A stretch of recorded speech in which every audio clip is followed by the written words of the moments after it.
Good morning, everybody. Thank you, Megan, for that fantastic introduction. Senators, it's an honor to share the stage with you this morning. We've got about 30 minutes to have a discussion where we can put a spotlight on federal energy policy. So I'm going to save long bio introductions.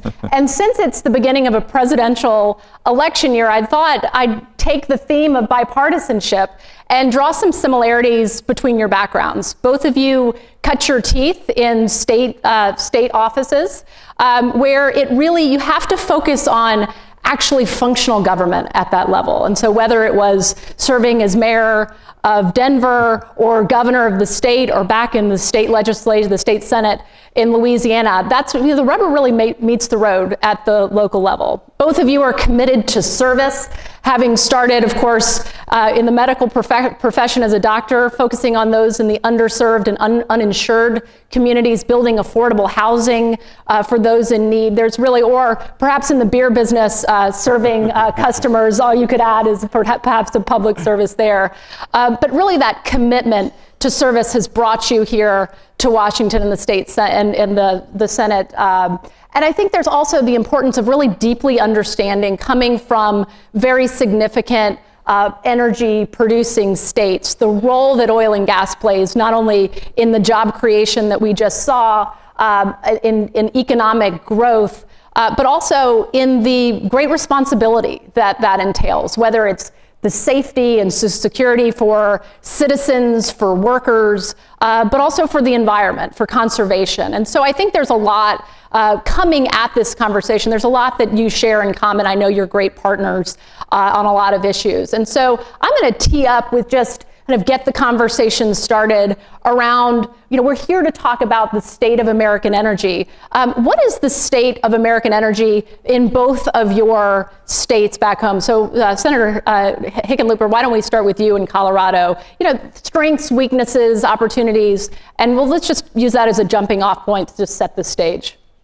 So thank you. And I want to thank API and all of you for giving us this opportunity to talk energy. And I think I'm a firm believer that 50 years from now, we're going to look back on this period as the beginning of a great transition. And it's going to take a while, and it's going to be a lot of work. And I think in Colorado, we're recognizing that and really trying to thread that needle between recognizing that we do need energy and the demands for energy are increasing. But at the same time, climate change is real, and we've got to begin much more seriously addressing climate change. Things like making sure we figure out how to measure methane.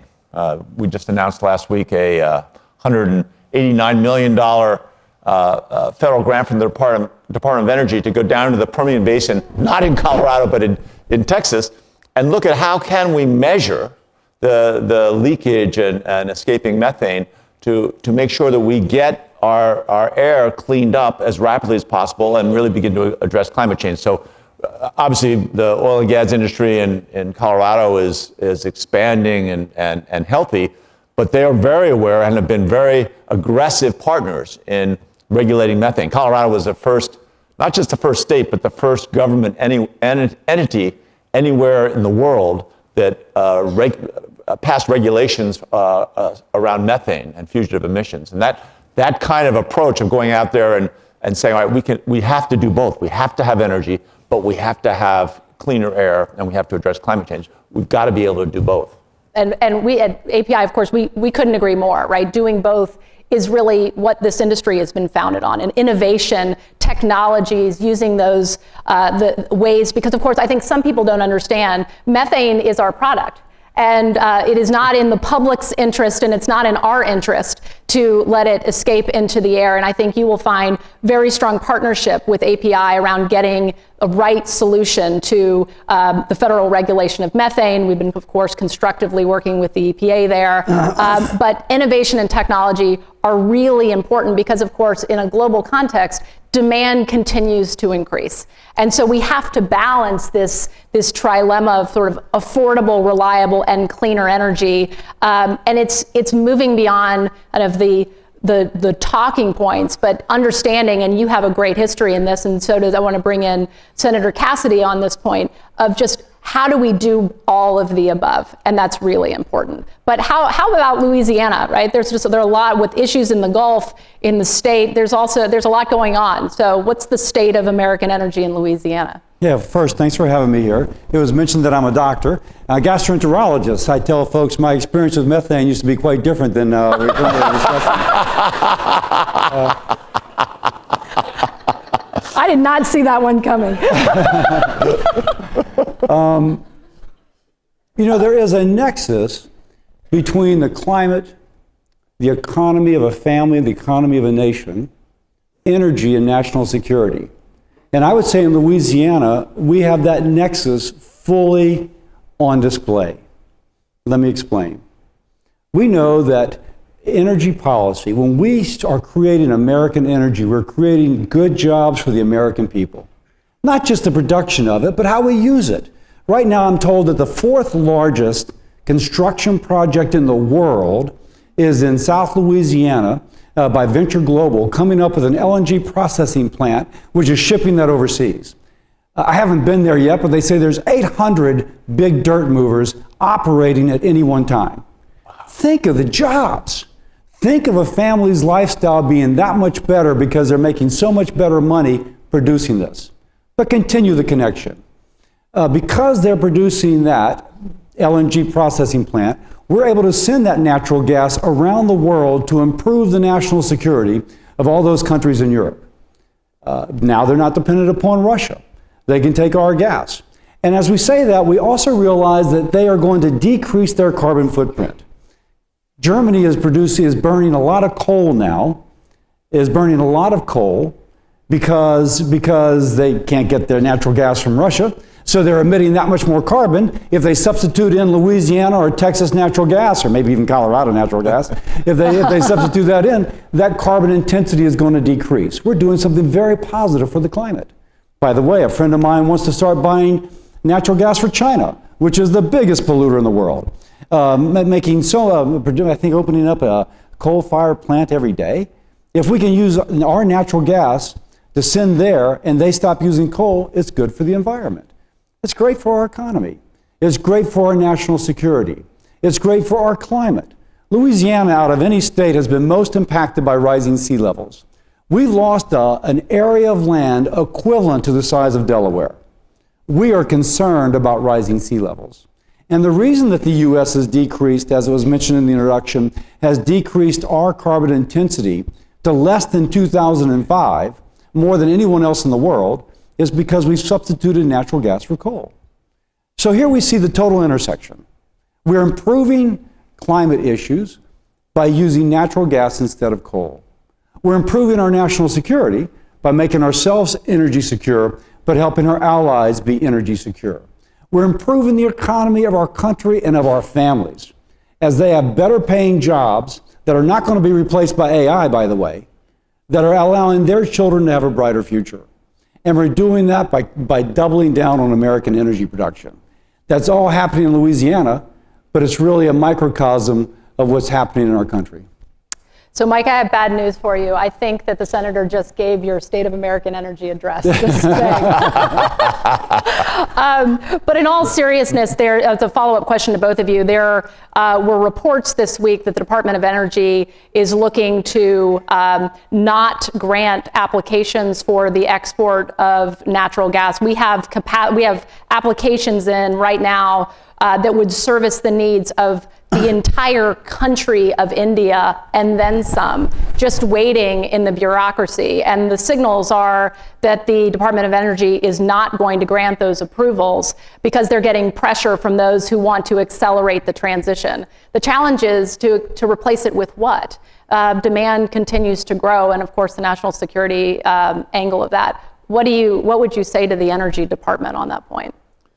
First, and I should have said this right when I began. It is an honor to be on a panel with Senator Cassidy. Just A, he's funnier than I am, and B, having someone who really understands healthcare and the physiology around pollution and the issues around pollution adds value, and so much of what we're dealing with is fact-based. And I think the issues around how much federal land do we need and which federal land should be open, which federal land has, some people would say, divine aesthetic value, some of our wilderness areas. That's a complicated issue, and I'm on the, you've got to go and get the facts and really address where does it make sense to explore, and where does it not make sense. And there's one other point that I didn't mention, and I'll just say briefly. This country is so divided about so many different things that we need to begin finding ways to come together. And, the issues around permitting, I think is a much bigger deal in terms of how do we make sure that we are being efficient in the energy we get and we don't waste it. When we take the liquefied natural gas and ship it across the oceans, how do we make sure that those shipping vessels are burning clean energy and are not adding pollution? Those are things that bring us together. Yep. And I think that this being in this great transition allows us an opportunity to say, all right, maybe energy is someplace, and addressing climate change, doing both of these at the same time, is an opportunity to step up to China and demonstrate that we can be an effective government, an effective democracy. Well, I really appreciate you saying that because, first of all, bipartisanship, really focusing, getting down in the facts is something that we don't do enough, unfortunately, in this town anymore. And part of what we're trying to achieve through our Lights On campaign that we're unveiling today is to really illuminate the facts, bring forward the substance. Right? We can talk about various aspirations, but really it's getting down to how are we optimizing molecules? And really the definition, the engineers in the room will appreciate, the definition of the problem of what are we trying to achieve is really important. Because if the objective is how are we going to maximize the reduction of greenhouse gas emissions from the atmosphere for the minimum cost to society, everybody should be for that. Right. It's very hard to object to that. And that opens up an enormous amount of considerations and options because we're going to need all of those solutions to get there. If, on the other hand, the definition of the problem is we need to accelerate certain preferred choices of energy source and stop others, I sort of pivot back to, does that help us with our macro objective? And I really appreciate you focusing in on the goals and bringing the facts to the table, because that's ultimately is going to be what it takes to solve the challenges brought to us by global climate change. But Senator, you look like you're ready to jump into the debate. You want to talk about the Energy Department, or you want to should we jump into permitting reform? You pick. Or you can talk about whatever you want to. LSU's football team, I think, will be really good next year. First, let me compliment John. John's, I forget if they said that in the introduction, he's a geologist. And so he actually talks jive, you know what I'm saying? He can talk politics and he can talk geology and he can be an interpreter between the two. And it's great to work with him on the Energy and Natural Resources Committee. And frankly, he should be one of your biggest allies, because he can speak to that kind of anxiety, that climate anxiety, but he can speak to it with interpreting words that you may mean one way but are received another. And so I just want to just kind of point out his kind of interpreter type role with obviously a keen intellect. What would I say about the Energy Department? It is short-sighted. Asia, and China in particular, but Asia in general, is contributing greatly to greenhouse gas emissions. China by itself has more emissions than the EU, US, and Japan put together because they're burning coal, not natural gas. If we limit the export of natural gas, we limit the ability to substitute cleaner burning natural gas for coal. Now that's certainly true of India too. And India is not going to consign itself to economic I can't pronounce that word, but you know what I'm trying to say. Yeah, irrelevancy. Because somebody in the Department of Energy decides not to permit a permit because they think somehow, if they don't allow the exporting of that clean natural gas, that somehow China's emissions are going to, and India's emissions are paradoxically going to go down. It is absurd. And at some point, in fact, I'll just close this part with this.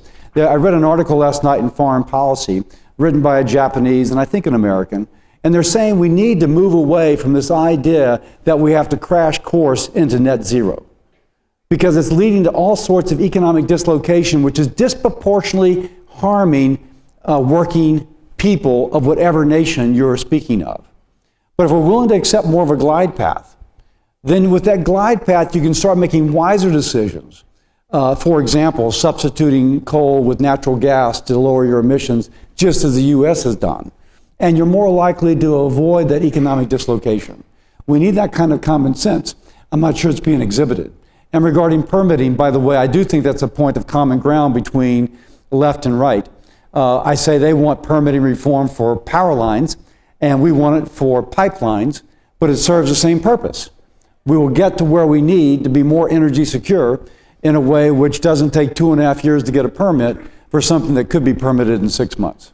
Well, and it turns out that all forms of energy require permits. And so it's very interesting to watch in the renewables community, folks running into some of the very same challenges that we have experienced here in the oil and gas sector.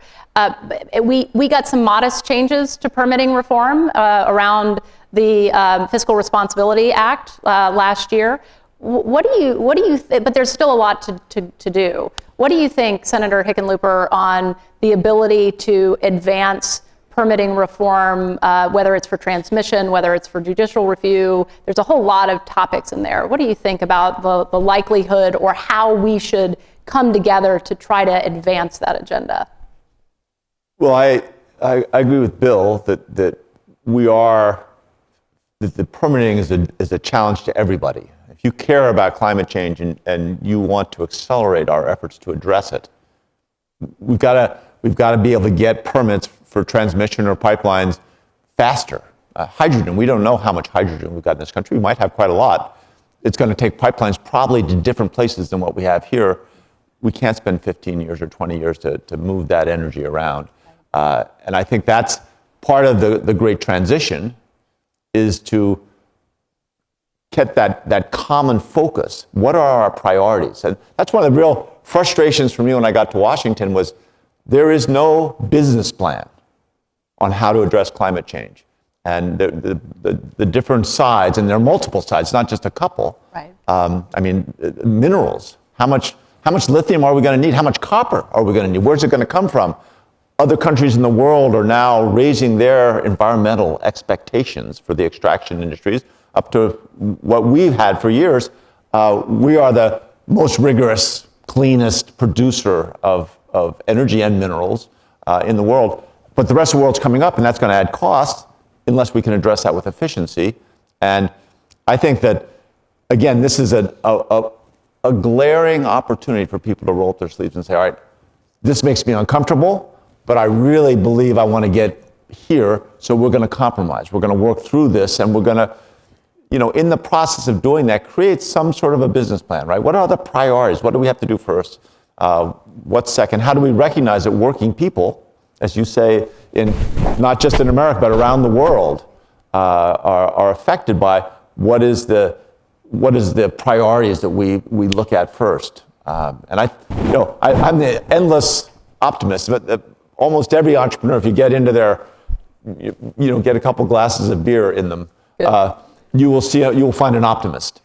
And I remain that to me, it's going to be hard to get there, but we can get there, and we can do both. We can clean up our energy process and processes and get to a cleaner energy future, but at the same time not leave working people in the lurch. Yeah, well, you have a room, I think, full of people here who know how to optimize molecules, and who likewise have that sense of optimism for the future, because we know the world continues to demand more energy, and there are 750 million people in this world right now who live in energy poverty. That means they don't have access to reliable electricity. And we see what happens when last night the lights were out in my neighborhood.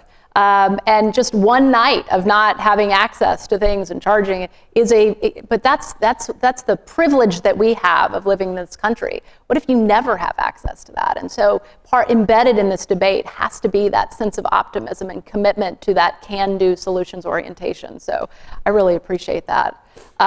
Pivoting, do we think we have it's an election year, it's hard to imagine sort of major legislation advancing this year, but do you see any things that this industry can do this year to support or advance permitting reform in a significant way, to either one of you?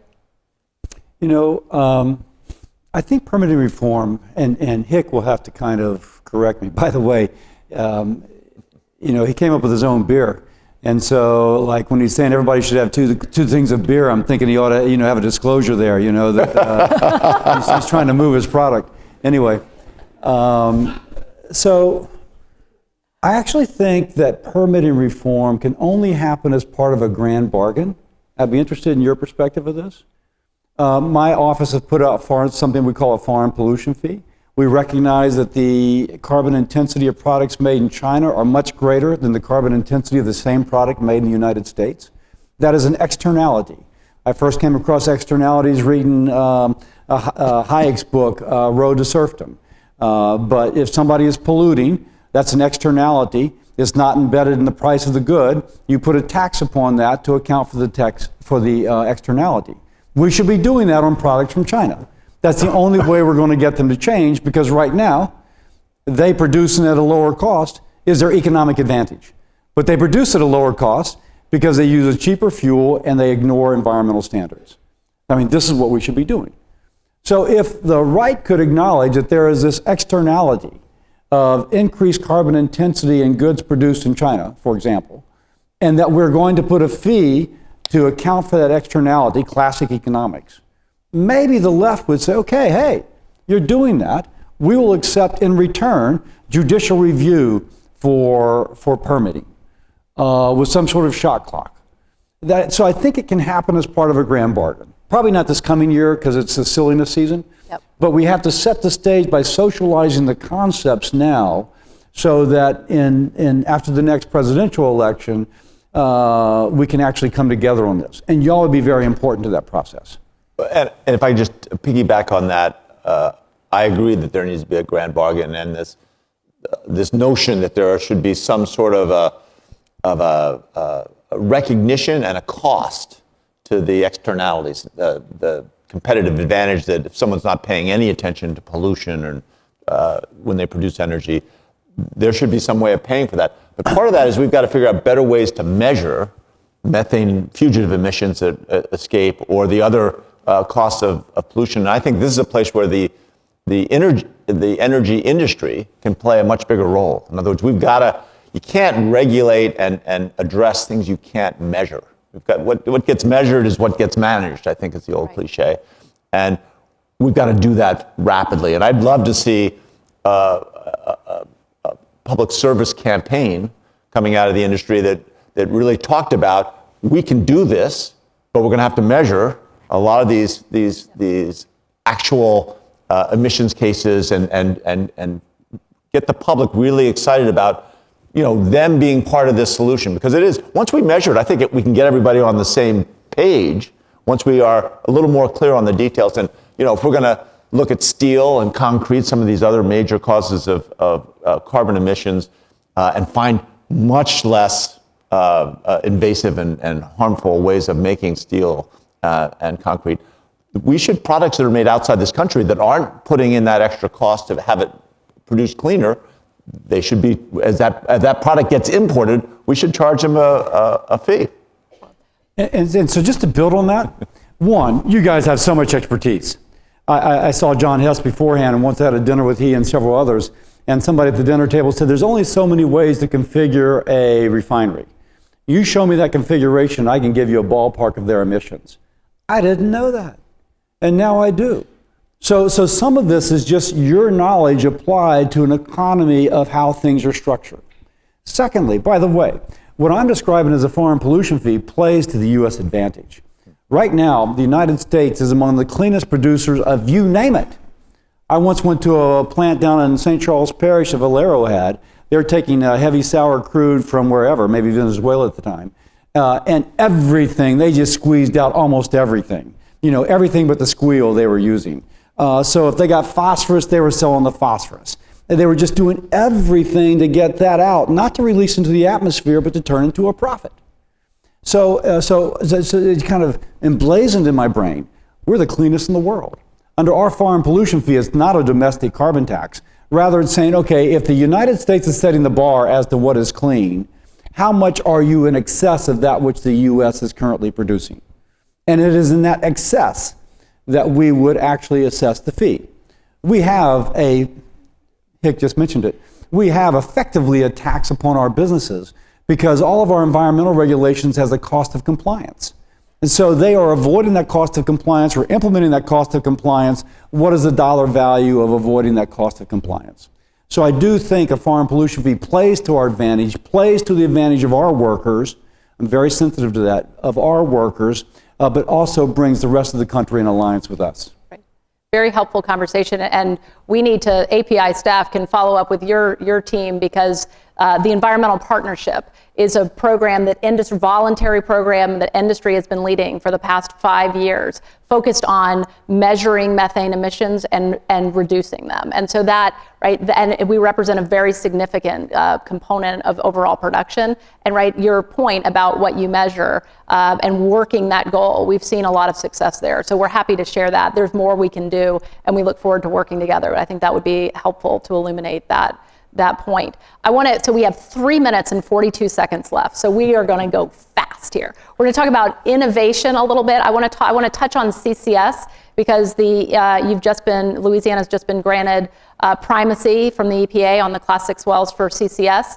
And I want to give you both a chance to sort of wrap up and make any closing points. So let's talk about CCS because it's very much in the news. Yeah, CCS will help lower the carbon intensity of any product made in the United States of America. And along the way, it'll provide a lot of jobs for a lot of Americans, a lot of jobs who are pipe fitters, who are landmen, who are otherwise would be employed in the petrochemical or oil and gas industry, and now they'll be doing this. But whether those industries can be cyclical, we can say that this sequestration project will be probably more steady state. That's good for their employment.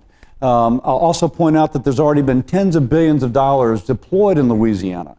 I'm told our geology is like the Saudi Arabia for sequestration. That's great for our state. It's great for our workers. And it's great for our economy because when the EU says they want to buy products that are less carbon intense, they're going to be looking to a place like Louisiana as the origin of that because there we'll be able to sequester. Going back to the nexus between climate, energy, the economy, and national security, this is part of that puzzle. And I echo exactly what Bill says, that this has the potential to be a win-win-win. Again, we've got to be able to measure it. We've got to make sure that the sequestration is permanent and that it's scientifically robust. In other words, we're aggressively looking at that. But that's all doable. There's no reason why we can't make this one of the major linchpins of addressing climate change. Access, I think I shouldn't end this panel without talking about access. 25% of U.S. production is on federal lands or in federal waters. We did see the Biden administration advance a 5-year plan that has the lowest number of lease sales in the history of the program, no lease sales whatsoever in 2024. You've advanced legislation with Senator Cruz on this topic, mandating sales this year and next year. Any thoughts there? We have to be able to do both and do so responsibly. Thoughts there on access, whether it's in the Gulf? The idea that you're not going to develop oil and natural gas in the Gulf of Mexico is some ideologue's idea that they're going to somehow affect global climate change by killing American jobs. U.S. environmental standards for the reduction of oil and gas offshore are the greatest in the world. We should be developing here. And in the meantime, emissions are being driven by China and Asia. So I think this is a kind of a symbolism. Hopefully it's so frustrating. They're willing to kill American jobs because they want to make some ideological point. If you can tell, I'm a little frustrated. Again, I think I covered this earlier, but that it is a complex algorithm about where we recover energy. And we have issues everywhere. Actually, I mean, wind, solar, Colorado's a big wind energy state, but we're also aware of the challenges of wind. How do you get energy from where we've gotten it? We need to get new transmission lines. Solar, same issues. Do you have enough land space? We have a couple of large solar facilities that have their own complexity. We need a business plan, and we should be looking at all the federal lands, whether we're talking about extraction of oil and gas, or whether we're looking at solar and wind on federal lands. we need a process of prioritizing which lands are going to be best for which energy, and something we can all come together on and say, all right, this is how we go forward, so that we're not always at each other's throats, just tying up everything. Well, I think as we conclude, the theme of optimism, the theme of bipartisanship, we have to get this right. We have no choice. But I feel reassured that we have two incredible leaders who are focused on the facts, that want to shine a light on the way forward here that will help not only the Americans who consume this energy, but our allies abroad. So, ladies and gentlemen, please join me in thanking Senators Cassidy and Hickenlooper.